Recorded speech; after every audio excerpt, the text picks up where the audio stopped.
So, sort of, it's almost a surprising deterrent, but I hear lighting is outside lighting is actually probably a better deterrent than people give it credit for. What's your view on that? I always think that lighting is a balancing act. There's two schools of thought.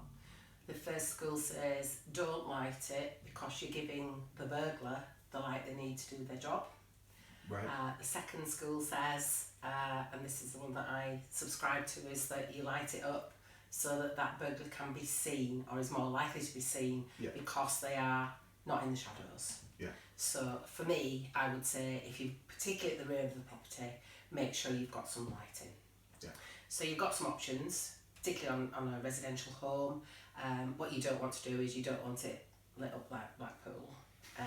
You want it to be reasonably, secure lighting in terms of it's security lighting, but it's not the flashbulb stuff. Okay. It needs to provide the low ambient light at the rear of the property all the time.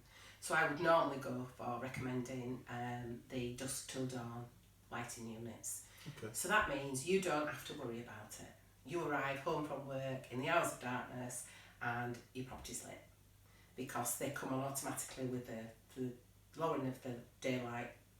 They come on automatically and they go off automatically. People say, are they expensive to run? Because obviously in the winter they're on longer than they are in the summer. Yeah. They're not.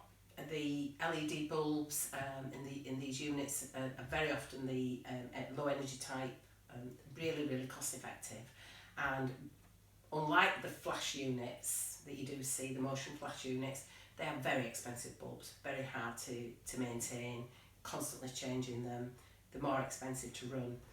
So the low ambient light around the property, particularly at the rear, really important.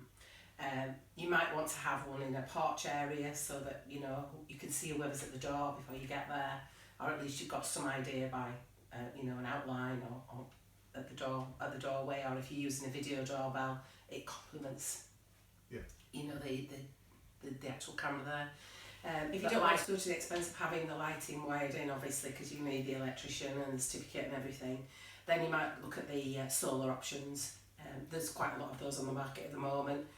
Quite a lot of them have quite the longevity that's required in terms of making sure that they're going to continue working through the winter months, the hours of darkness that you need.